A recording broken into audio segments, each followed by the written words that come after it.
membuat iklan, cara kita menempatkan iklan itu semuanya berdasarkan DNA bisnisnya itu.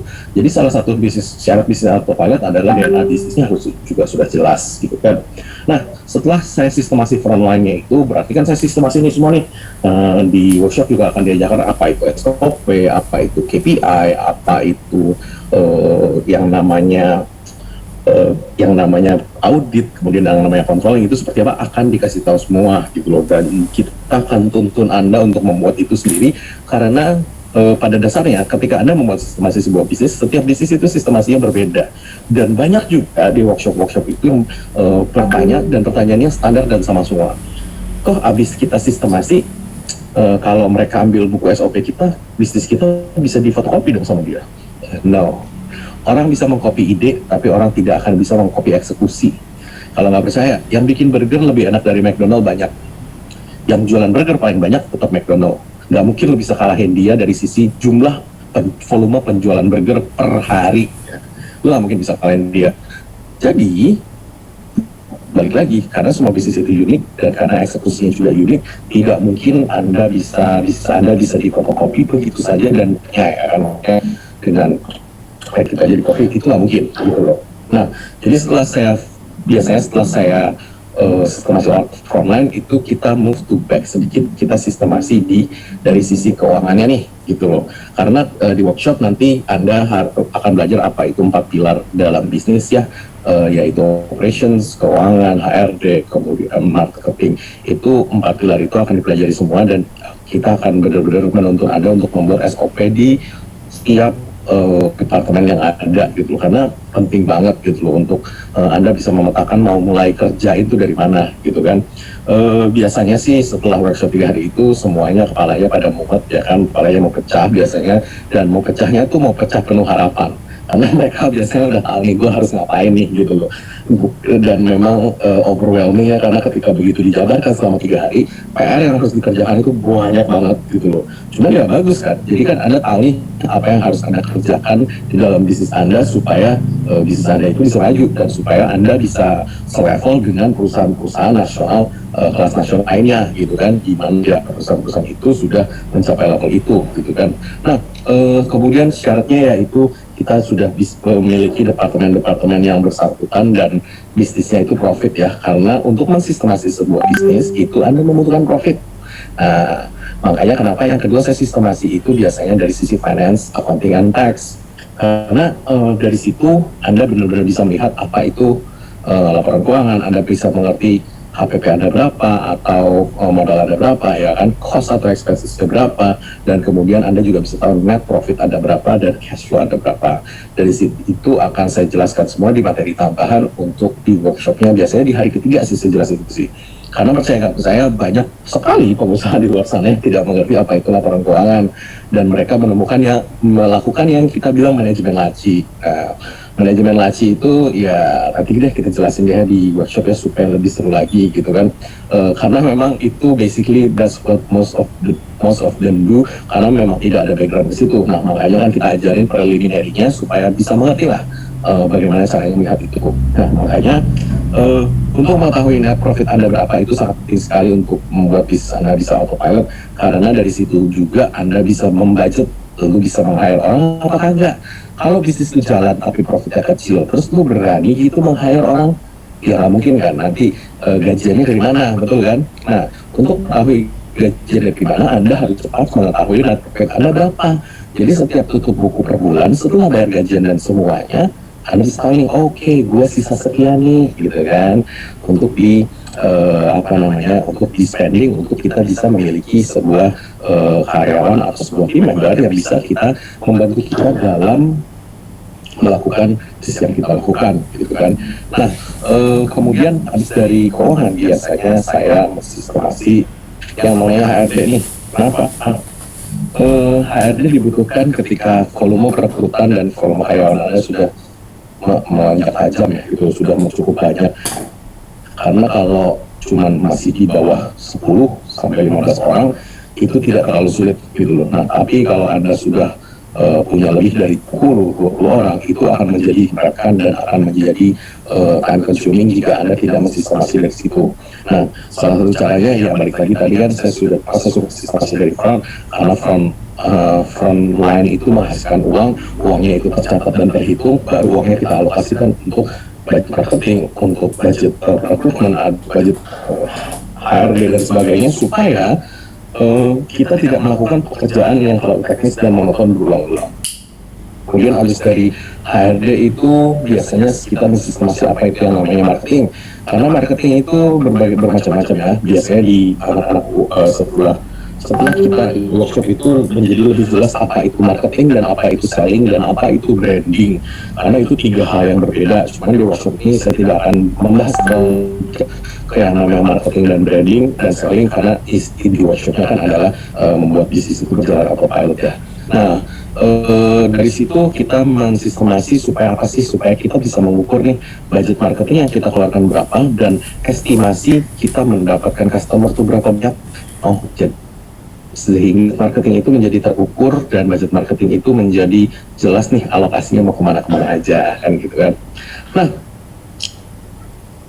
kenapa bisnis harus autopilot? Nah, ini banyak pertanyaan-pertanyaan ya yang muncul dan yang yang ditanyakan ke saya, kenapa kok bisnis harus autopilot, padahal bisnis kayak begini aja kan masih bagus gitu kan, dan menghasilkan. Iya, Anda harus ingat bahwa ketika bisnis itu Anda mengerjakan sendiri dan Anda masih banyak hands on di dalam, net profit Anda atau keuntungan bersih Anda akan besar. Saya harus kasih tahu itu dulu.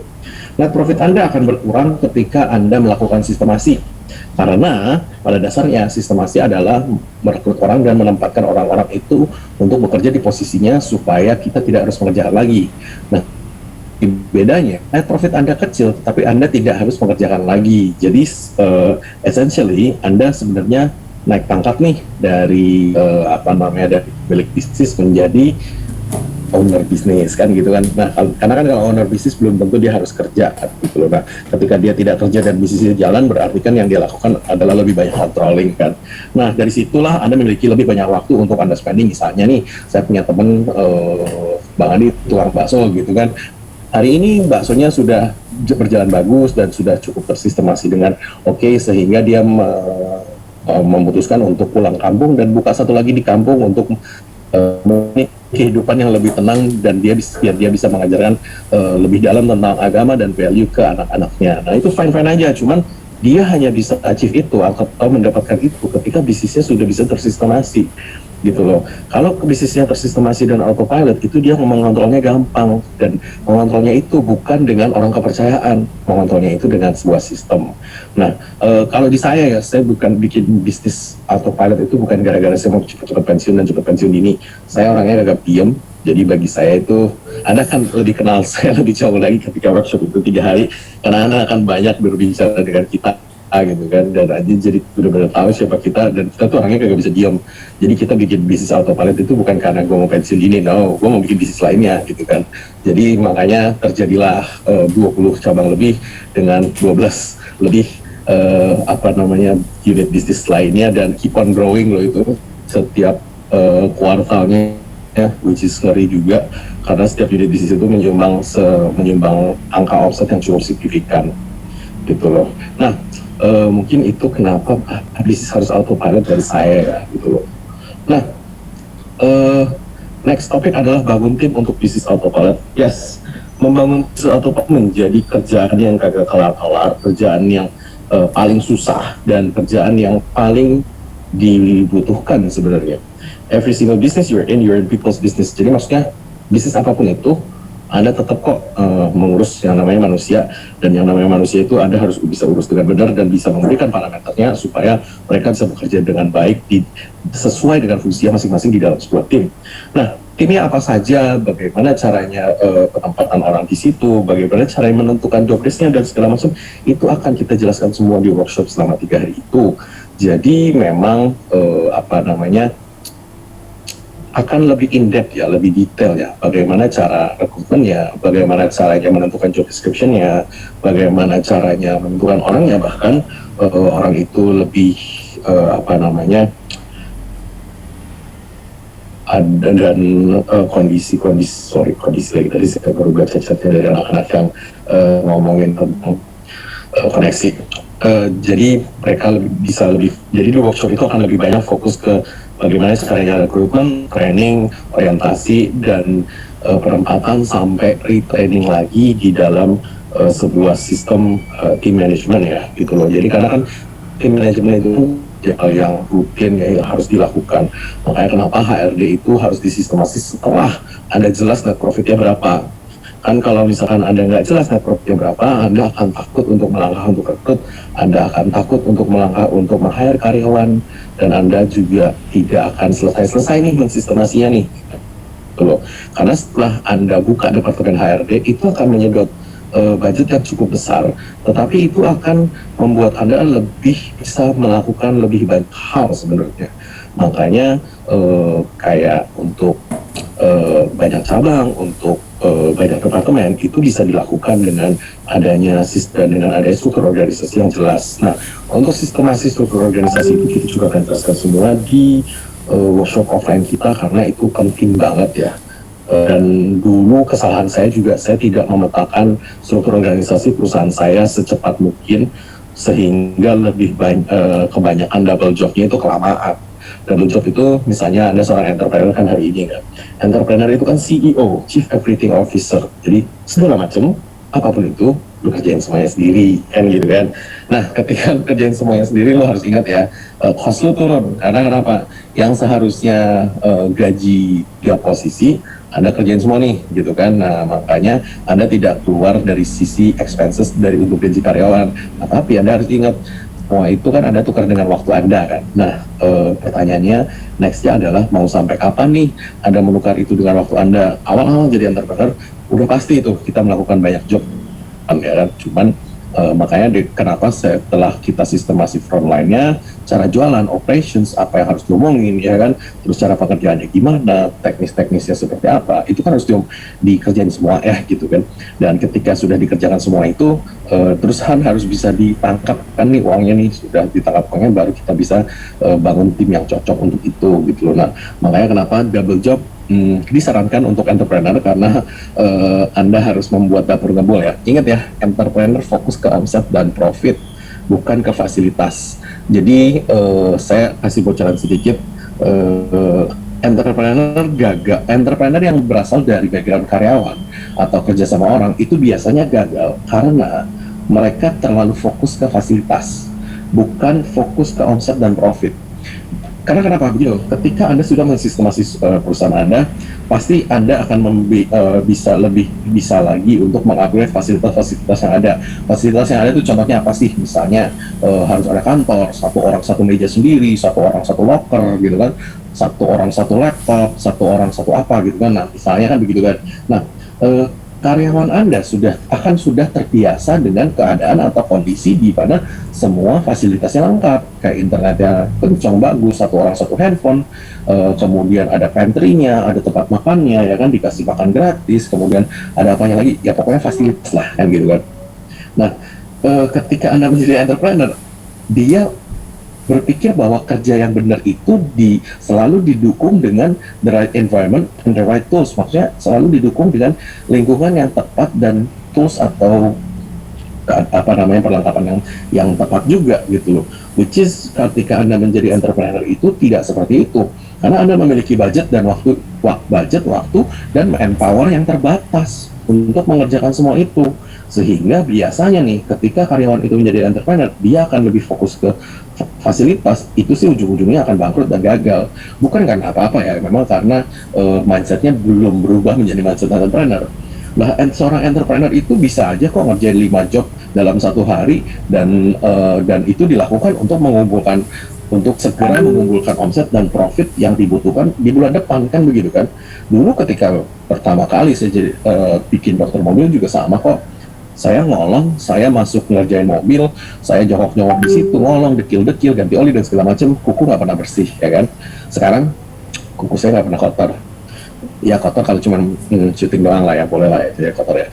Karena dulu ya di kala itu pertama kali saya buka dokter mobil, omset di bulan pertama itu cuma 4 juta omset loh ya, bukan profit loh, omset cuma 4 juta, ngenas ya, sengsara gitu kan. Nah dari situ kita kan berpikir kan, oke, modal kita nih terbatas nih dan bahkan tidak ada gitu kan kadang-kadang kan. Nah gimana caranya supaya bulan depan bisa berjalan? Ya sudah, kita kerjakan banyak job desk yang seharusnya dikerjakan oleh beberapa orang, kita kerjakan sendiri dengan cara ya gitu, nggak apa-apa, kita kerjain sendiri semuanya. Dan dari kerjaan sendiri semua itu bisa menjadikan Anda bisa mensistemasi dengan baik. Nah caranya nanti kita akan benar-benar kupas tuntas di workshop 3 hari kita itu, bagaimana caranya Anda bisa mensistemasi setiap job desk yang ada di perusahaan atau bisnis Anda gitu loh. Nah setelah saya jadi CEO, Chief Everything Officer, saya sistemasi satu-satu ya kan, baru kita punya duit dan punya budget untuk hire satu-satu. Nah disitulah kita hire satu-satu orangnya. Tetapi bisnis yang Anda direct control itu berbeda dengan bisnis yang Anda autopilot. Nah direct control itu maksudnya mungkin Anda sudah tidak mengerjakan banyak tugas lagi, tetapi Anda masih mengerjakan kerjaan-kerjaan key point di cabang atau branch itu gitu loh. Nah ketika Anda buka lebih dari satu cabang atau 2 cabang, itu pola pengurusannya akan jauh berbeda dengan hanya yang satu cabang saja. 2 cabang oke lah ya, Anda mungkin masih kuat lah ya, bolak-balik ngurusin satu cabang dengan cabang kedua ya kan, dimana penambahan cabang itu pun terkadang si business owner itu terlalu serakah ya, saya bilang ya. Bisnis buka nih misalkan di satu area gitu kan, misalkan di area Jakarta Kota, dia punya uang dan dia mau buka satu lagi, itu malah dia bukanya di seputaran situ juga gitu loh, karena menurut dia akan lebih mudah dikontrol. Sebenarnya dari sisi bisnis itu belum tentu bagus loh, belum tentu jelek ya gitu loh. Maksudnya setiap keputusan bisnis yang diambil harus berdasarkan data yang disurvei kan gitu kan. Jadi misalnya nih, saya buka restoran di Jakarta Kota gitu kan, dan kemudian ternyata saya mau buka cabang saya dengan menjual bahan yang sama di dekat, maksudnya kayak cuma pindah 2 gang gitu kan. Nah itu harus disurvei dulu apakah audiens yang di situ nanti beririsan tidak nih dengan piring atau porsi omset yang sudah dihasilkan oleh si cabang pertama. Nah buka cabang di tempat yang sama, dia hanya pindah gang aja, itu biasanya juga didasari karena ketakutan, karena kalau gue bukanya di tempat seputaran sini pasti laku nih gitu, karena customer gue banyak dari sini. Nah tapi sebenarnya yang Anda lakukan hanya mengambil porsi omset dari satu cabang dipindah ke cabang lain nanti. Nah buka di cabang yang jauh, di tempat yang agak jauh sedikit, biasanya orang agak takut dari sisi controlling. 1, 2, ini bisa rame nggak ya gitu kan. Pertanyaan paling common, pertanyaan paling paling dasar adalah ini bisa rame nggak ya gitu kan. Nah itu kan makanya ketika Anda memiliki departemen keuangan dan departemen marketing, bagi saya ya, dan dikomunikasikan dengan si operations, Anda bisa mengkolek data jauh lebih komprehensif tentang siapa customer Anda, demografinya seperti apa, habitnya seperti apa, behaviornya seperti apa. Itu Anda bisa mengambil data jauh lebih komprehensif ya menurut saya, karena dari situlah baru Anda bisa memprofil calon pelanggan Anda di tempat lain. Jadi misalnya kalau saya sudah sukses membuka sebuah restoran di Jakarta Kota, ya berarti saya kalau membuka cabang di tempat lain, tempatnya, demografi customer-nya harus mirip-mirip dengan demografi customer saya di Jakarta Kota gitu. Kalau bahasanya banyak yang terlalu susah, nggak masalah, Anda tulis aja di pertanyaan, di hari ketiga kita akan jawab, dan lebih asik lagi nanti di workshop 3 hari yaitu kita akan jawab semua, dan bahkan kita akan lakukan private coaching dan private mentoring supaya Anda benar-benar bisa mengerti nih gimana sih caranya mengautopilotkan sebuah bisnis itu. Nah, balik lagi ya ke membangun tim. Membangun tim itu kan dari proses rekrutmen, orientasi itu kayak 2 aspek itu loh. Waktu dulu ketika masuk SMA itu kan ada 2 aspek tuh. Nah orientasi adalah sebenarnya pengenalan si customer terhadap tim member terhadap perusahaan Anda. Jadi maksudnya perusahaan itu seperti apa, habit kerjanya seperti apa, atau budaya kerjanya seperti apa, visi dan misinya seperti apa gitu kan, filosofi kerjanya itu seperti apa. Nah itu harus jelas nih. Nah saya jamin biasanya sih banyak dari teman-teman yang belum memiliki visi dan misi yang jelas untuk perusahaan yang sedang bangun, dimana itu penting banget loh untuk Anda punya dan untuk Anda ketahui. Nah, cara membuat visi dan misi biasanya kita jabarkan juga di workshop selama 3 hari itu, supaya Anda benar-benar bisa menentukan arah nih dari si tim member Anda nih, kerjanya itu harus mengarahnya kemana gitu kan. Dan habis diorientasi baru kita kasih namanya training. Training itu hanya memberikan training yang relevan terhadap posisi yang akan dibebankan atau yang akan diambil gitu. Nah, makanya biasanya training itu ya nggak semuanya ya, training hanya mencakup ruang lingkup kerja si tim member itu saja. Jadi memang trainingnya berbeda-beda kan setiap job description, tetapi memang khusus lah ya untuk di situ-situ aja, jadi tidak nggak merebak gitu loh mana-mana. Jangan teknisi lu ajarin caranya membuat laporan laba rugi gitu kan, muntah teknisnya isai gitu kan, nggak bakal nyambung gitu. Karena semua itu kan dari training itu kan nanti kan kita bisa membuat sebuah kurikulum training yang akan dilakukan oleh orang lain ketika nanti si HRD dan rekrutmen sudah jadi. Tuh.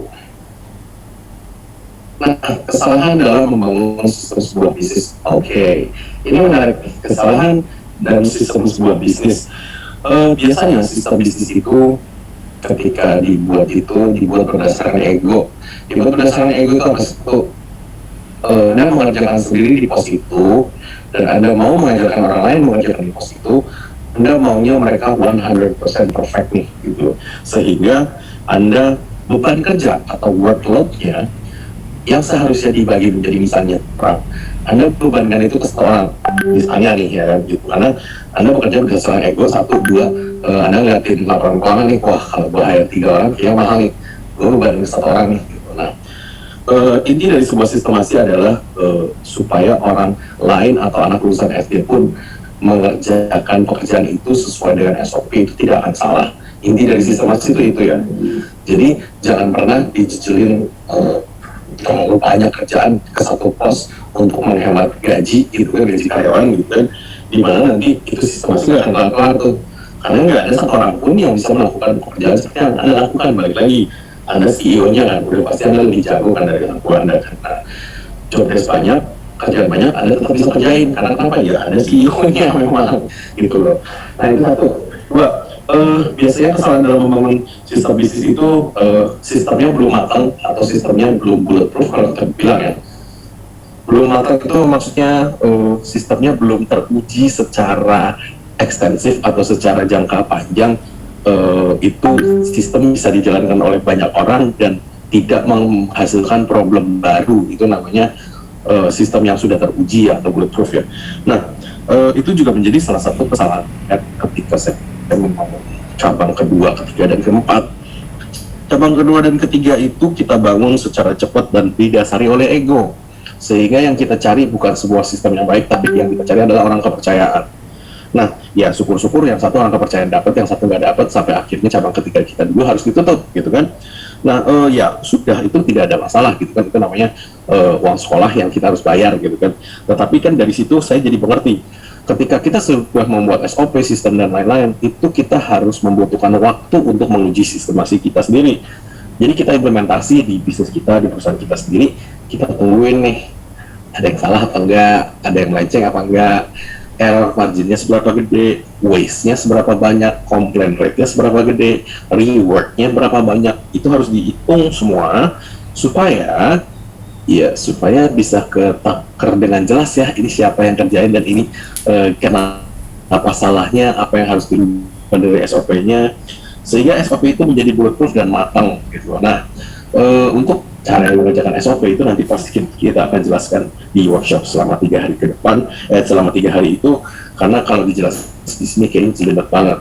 Nah, SOP itu juga harus digabung dengan KPI, Key Point Indicator, di mana KPI itu harus dibuat secara jelas, dikomunikasikan secara jelas, dan menunjukkan hal yang jelas juga. Jadi kadang-kadang bicaranya KPI penempatannya seperti apa sih, apa yang harus kita lihat sih gitu. Nah, itu menentukan KPI memang sebuah seni ya, karena setiap departemen pasti beda kan fungsinya kan. Nah,